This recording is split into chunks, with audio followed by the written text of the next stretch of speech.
Welcome to the Women Who Change the World podcast, the place where everyday women world changers share their stories to inspire, challenge, and equip you to change your world. And here we have part 2 of this wonderful interview. It had so many amazing things that to cut any out would be sad. There will be a bit of overlay from the previous episode, but that's to keep the conversation having flow and continuity. And with that, we are back. But there is a whole mindset that I'm trusting my gut, I'm pushing and pushing and pushing. And the doctors are like, there's nothing wrong. What's wrong with you? How do you overcome that? Because you want to be respectful, but at the same time, it's like, but I'm living in my body. Something's wrong. See, and it's difficult for me to answer that because I don't do that to my patients. You know, I have colleagues who literally will make fun of patients. Oh, you know, even the crazy ones get sick sometimes. And it's like, oh my God, what a terrible thing to say. You have to treat every single person that walks in as though they have valid concerns because they're coming from somewhere. Right. They didn't just suddenly get bored and walk into your office one day and, you know, think something's wrong. I mean, even in my case, I was told that I probably was having a lot of feelings and being anxious. And I was like, no, my feelings didn't create this mass here. I promise you, like it's real. You know, I'm not really an anxious person per se, but you're making me kind of anxious thinking that I'm, you know, cuckoo here, but normally I'm not. So, oh, yeah, it should never be a fight about finally being vindicated with horrible news, you know, as opposed to just concentrating on getting to the bottom of whatever it is. Because, you know, that kind of happened for me when I finally got to my aha, here it was. I found myself being more excited and vindicated than, oh crap, that is what's going on. You know, like, whoa, that shouldn't happen either. You know, it shouldn't have to be so difficult to get to the answer. It is it's very interesting when Audrey, my second oldest, she ended up with scarlatina. My brother had scarlet fever. I knew what it was. I knew all the signs, all the symptoms. So I take her into the pediatrician's office and I see the nurse practitioner and she's like, don't tell me how to do my job. We're not going to look for that because I'm sure she doesn't have that. So I opened the door and I'm standing out there and I'm calling for her pediatrician. And luckily he had finished with somebody. So he walked in, he goes, hi, Samantha, what's wrong? I said, Audrey has scarlatina. And he walked in, he goes, okay, why do you think so? And so I start listing all of her symptoms. He goes, yeah, it sounds like it. Let's do a swab. There is a different mindset that comes with, I'm going to listen to you. Oh, yeah. And don't tell me how to do it's an insecurity. When you hear that, don't tell me to do my job, that's absolutely. an insecurity. And so you coming in as a doctor, how did you deal with that dynamic with the doctors of, I know my body, don't tell me that I don't know what I'm talking about? So that, you know, it gets tricky, especially when it's with the people that you directly work with day to day. So I will be honest that at the time I kind of nodded politely and then decided on my own that I was going to continue to pursue it. And reached out to my family physician, who really was the true listener in the bunch, and said, oh, no, we're going to, you know, repeat this test and we're going to scan this particular part of your body and we're just going to get to the bottom of it. I really am most thankful to her, actually, even over the oncology department. So you would say find somebody who believes you. Well, it's listen. I mean, you have to stick with your gut. Well, you know your body. You're the only one living inside you 24 hours a day. And I mean, I have had a multitude of other could have caused my death experiences that if I hadn't advocated for in my past, I would not be here talking to you right now. So history has taught me the hard way. You've got to do that. But I knew that lesson already. And I've never treated a patient like that. It's even if I'm sitting there thinking, okay, I have no concrete evidence that this is happening, I will be honest with them and tell them that I don't, with everything that we've done so far, have concrete evidence that this is happening, but I believe you. Let's find someone who can help us find it. You know, that's the time when if you cannot find what it is, or you cannot prove what the patient's suspicion is, you get them to someone who can. Yeah. And that saves lives. Oh, absolutely. That saves lives. But I think it's part of the, there's a mindset, like my parents have this mindset of whatever the doctor says is right. There's no other option. No, there's no other way of looking at it. And so we have that mindset. We're still humans. Right. And I tell them they're practicing medicine. They're learning new stuff all the time. Nobody's an expert. Medicine is a dynamic field. And nobody is perfect. And they're going to be learning until they die. It's the way. There's new stuff. How many new drugs have come out this year? In the past few years? Oh, goodness. Yeah. Yeah. So you have to relearn about this drug and that drug and how this works and that works. And it's a process that, because, Steven's an engineer. When you went to college, they taught your brain how to work. They taught your brain how to diagnose, and you break down this, and if not this. And it's a process that you're trained to do. That the rest of us over here going, okay, just tell me what to do. I don't need to know all the details. Well, but and I keep hoping against hope that we've gone against the whole, patriarchal 1950s kind of medicine where the doctor comes in very stern, older gentleman that, tells you like it is and you just do it. Oh, it's something I fought against since my first day of medical school and even before that. But there are those folks out there, as you mentioned, who just are going to go in and, oh, yep, well, that's what the doctor said. Okay, I'm good, I'm done. No, see, I encourage people the exact opposite. Always question, ask things, ask till you understand. Never leave the office till you got a clear picture. Write stuff down. Here, what can I provide you to put in your hands that you can reread later after we're done talking? Know your limits. You don't have to be a cowboy and take care of everything and everyone. If you don't know what it is, admit that you don't know and then get them to who does know. Yes, sometimes you will get that person that unfortunately some of their symptoms or what is going on may be more psychiatric than anything else, but that's still something. Even if there are those more sleep. There are those folks out there. Yeah, there are those folks out there. There are. I would be silly to deny that fact, but I'm still going to listen. Because somebody has to. Oh, yeah. And I tend to be the physician that gets a lot of women who have been a multitude of other places, had bad outcomes, had things happen, are incredibly frustrated before they even walk in my door. So I'm already behind the 8 ball and I haven't even walked in yet. Right. But you know what? I make it right. Because that's what I would want. So who was the one that you talked to during all of this? The one person that you leaned into the most?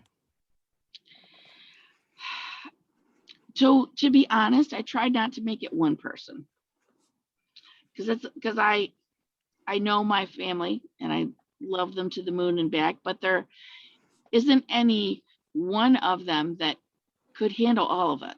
So I tended to, of course I talked to Jay probably more than anybody, but I have a couple of girlfriends that I spoke to. My staff has been wonderful.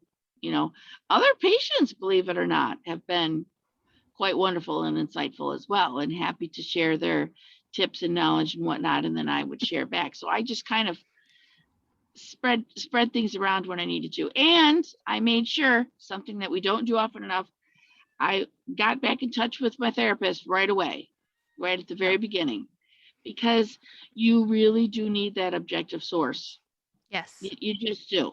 That can answer you clearly and break things down. And that's something that we don't do enough for cancer patients. I think every cancer patient needs a mentor and a therapist and a navigator. The mentor would be somebody else who's had that cancer, who knows what's up. The navigator is the one helping you guide through the appointments, keep the lab straight, all that stuff. Right. And then your advocate, but we forget about the mental health, Yes. Yeah. But good or bad, I created that team though. Nobody helped me do that. And that's part of the other thing that I'm trying to do now, having gone through this process. We've got a great organization just getting started called Ribbons of Monroe.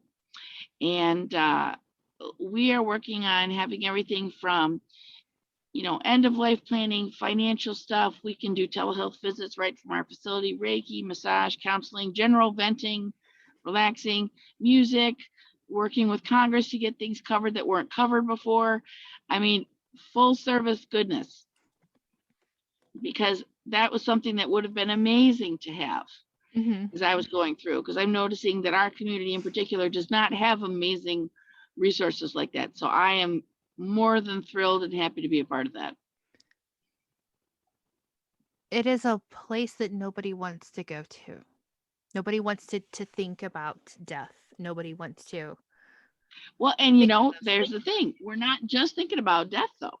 I mean, we've got all kinds of aspects. And then I'm hoping we could use my book also as kind of a, like I said, a cancer 101 guide. And we're hooked up with different cancer societies and whatnot, just to be as many resources, info, all that as possible for, all things cancer and its relations and its family implications and everything else. When it's something we don't have right now. So yeah. When Stephen was diagnosed, it wasn't my first time dealing with somebody with cancer, but it's the first time it's that close. And right. I really didn't know what I was doing. I mean, it's your first time, you don't know what you're doing. Oh, and, yeah. One of the things is I gave him space. Yeah. I in some ways I actually shielded him from all the stuff that was going on with the kids, so he could focus. Sure. But I feel like I was an advocate for him. I reminded him of his appointments. I went to every appointment with him. When he had an MRI done, I sat there. I mean, I did everything. Every appointment I could go to, I went to. Sure. What are some things that people can do in my position that would be helpful? So, you have to almost try and become a barometer for that person that you're close to, and become more attuned to just how they really are doing that day. Like you said, striking a balance between giving space and being an advocate. It's tough. It's not easy. There were some days where you could almost feel claustrophobic when all somebody's trying to do is support you. I would say that you have to have a very wide threshold of understanding for when, the person that's going through the treatment just needs to run outside for a second and get a breath, or I remember requesting random things like, I just want this to eat right now. And I can't tell you why, because nothing sounds good ever. But right now this sounds good. Can we do that? Or can we go for a ride in the car? Just random little things become so important at that moment. So you want to keep your mind open, even if something that sounds ridiculous to you. If that person requests it, I'm not saying like a beck and call kind of situation, but sometimes it's those little things that can make or break a whole evening. When you're feeling particularly short of breath, or where suddenly, your bedroom turns into a prison for a minute, and you just got to get out of there. Like, well, all right, go with them if they want you to, or let them go. Because usually the patient's pretty astute on what they can actually handle. Right. You don't want to protect them so much that they feel like they're a prisoner. Right. Which is hard not to do, because you start worrying about, well, their immune system isn't really good right now because they're on chemo, or they're more at risk for this, and we had all the COVID and this and that. But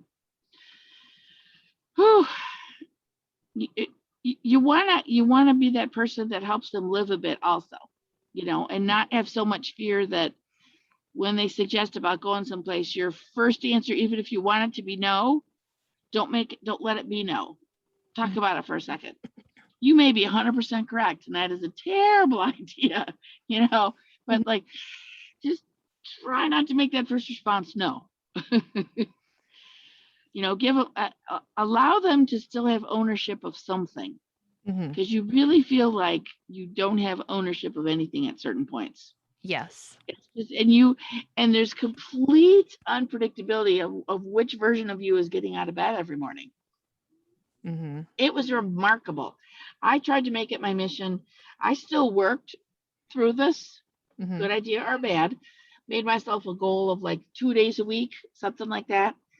And there are times where I couldn't even do that. And I had to learn to not beat myself up for it, because at certain points, you're not just fighting the cancer, you're fighting the financial terror, how are we going to make sure everything gets paid? Gosh, if only it were just about the cancer.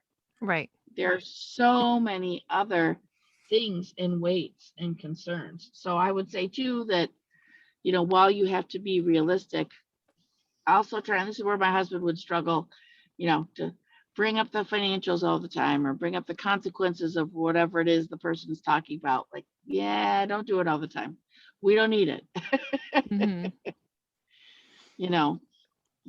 But it's just, you just be yourself, you try to gauge the best you can how they're really feeling, how they're really thinking. Encourage them to communicate, even if it's just word vomit that makes no sense to you. Encourage them to tell you what's going on, how they're feeling, whatnot. Just keeping it all in is never successful. One of the big things I learned when my mom's twin sister had cancer was to not take things personally. Oh, yes. What would come out of her mouth. I can't even believe I didn't mention that. She, it was Thanksgiving and my aunt had made a pumpkin roll, which we all love my aunt's pumpkin roll. And I'm going to cut a piece of it. And she starts yelling at me. She goes, "Don't take all that pumpkin roll. That's mine." And I'm looking at her going, "It's a little piece. I don't care. Don't eat it all." Which, okay, I will admit, I could have eaten the whole thing because I love my aunt's pumpkin roll. Yeah. But it was a side of her that I was like, okay. And it was very difficult. It was difficult because I love my aunt. I mean, my aunt helped raise me. She was a very, very important part of my life. And to see her react to me that way, it hurt. I mean, it hurt really hard and really deep. And my mom and dad were like, "Oh, ignore it. It's no big deal." And I'm like, yeah, it is. And so when we came around it again, my grandma had cancer, my grandpa had cancer, and then my husband. It was like each step of it, I learned to not take things personally because they're coming from. I lost you for a second. Sorry, somebody was calling in. I missed what you said. I'm sorry. It's okay. With after my aunt, then my grandma and my grandpa had cancer, and then it hit my husband, and I learned that their emotions are all over the place, and they are facing a reality that most people avoid. And so I didn't take things personally with him when he would say things. But one of the things that I did establish is, I know you're angry, but you can't take it out on the children. Yep. Because I have little ones and they didn't understand because we didn't talk about it. Right. I mean, that is key. And actually, we had to have those discussions as well. Not so much for me, but for my husband not taking things out on the girls if they happen to be inconsiderate about something or whatnot. That really was no big deal. But, because it affected your mother, like, okay, well, hey, hold on. If I'm not upset, you don't need to be either. Just let it go, Well, and they're teenagers dealing with their own emotions. Oh, so many, especially this past year. Yes. And it's people are like, "Oh, I bet this would be easier once they're adults." And it's like, they have their own set of drama. They're adults, they're people. They have their own drama they bring to the picture as well. Oh, yes. It's interesting though that you had posted a video of one of your girls dancing, and I'm like, see, she's not letting this stop her from living. And every time you would post, I'm like, she's still living. She's still living. She's like, you've not accepted that I'm dying. I mean, if my kids ask me, are you going to die? Well, like, everybody's going to die. Okay. At one point in time, we're all going to die. I just hope it won't be anytime soon. That's my plan. Right. So when they ask those kinds of questions, it's kind of like, this is the way to, and we dealt with that. And, in 2019, when Stephen's mom died, Lucy was very, very afraid. She wrote a note to Stephen saying, "Daddy, please don't leave me." Oh. So it's I mean, she was 6. She doesn't get it, which is why when Stephen's cancer came around, we didn't talk about it when he was re-diagnosed. We haven't talked to them about it because she's 8. What does she understand? And to put that fear in her, right, was not going to help in any way. Right. So what made you decide to write a book? Well, I was realizing just what an incredible lack of information was out there for me to go on what to expect getting through that process. So I thought, well, I can do one. I could talk somebody through this. I can do it. And then they could use that and they could pass that on to the next person, the next person, the next person, because things would have been a lot less scary if there had been more information. Because suddenly you've got this 10-person team in charge of you, but none of them speak to you. They're all talking to each other and stuff just kind of happening to you as opposed to with you. I wanted to change that. That's interesting, because that's how I would feel as a patient, but for you as a doctor to also feel that's... Oh, yes, we had, I want to be polite, but I had more than my fair share of mishaps through my process. Let's just say that. Despite me trying to catch certain things and literally point them out to my physicians before they were a big deal. So yeah, I must, people always joke to me like, well, you just don't stomp and scream enough. I said, well, that's not my nature. I shouldn't have to. Right. If I'm handing you something that will help in my care on a silver platter, I would expect you to pick that platter up and take a peek at it. At least consider it. I'm trying to help you, help me. Being a doctor, was there any difficulty in the lingo crossover of oncology and just being an OBGYN? No, I am very fortunate in that I've done a lot of oncology in my practice. And, at the time when I trained, we were actually trained in internal medicine, ER, surgical ICU, and our OBGYN. It was a brief couple-year period of time where we were reclassified as primary care, so we get a little bit of everything. And I've stayed up with that, So, no, I did. As a matter of fact, I found myself, me being me, pointing some things out to them that maybe they hadn't even read in their own paperwork. See, I'm that weirdo that even at my office, I reread my paperwork that I give out to patients from time to time to remind myself what's in there. And if there's something I need to change. And I wrote a whole book for my OB patients of, all the things I've been asked over the last 25 years and all the common questions and all the common resources. And I just rewrote that again 2 years ago because I update it every, couple of years. Because if I don't know my own information that I'm handing out, well, what good is it? And it's like you said, it's important to have that bit you can look at later when your brain isn't in shock of this is what's going on. Because that's what I feel like would be the first thing that happened is you were kind of like, okay, now I got to deal with this. Yep, that's all you hear is, you've got cancer, and the whole rest of the conversation just kind of fades somewhere. And they're still talking and they're quoting statistics and whatnot. My best advice to doctors that have to give out some bad news is you deliver your news, then be quiet. Let the patient be the next one to speak. That may be the only decision they have full control over for the next couple months or for the rest of their lives. Let them be the next one to talk.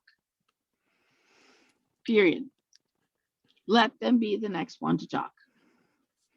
And not enough docs do that because they want to try and, overflow you with positive statistics and stuff and things that could happen and whatnot. And no, shh, be quiet. Deliver the message, let it sink in, then be quiet. Let them talk next. That's kind of like, it's a Job moment, like Job from the Bible. It's a Job moment, and his friends just sat there. Because you have to process it. You and whoever's with you have to process what you just heard. Yep. And then, honestly, there's a grieving process. Yep.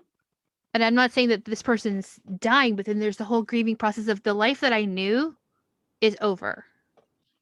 But it is, though, because your life is forever changed.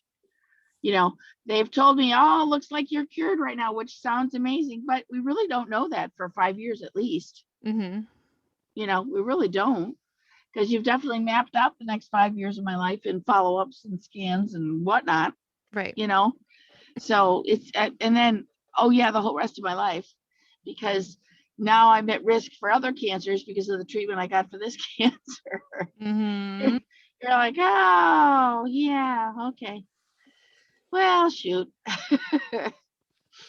You know, you'd love to be done. Done sounds great, but you're not really done.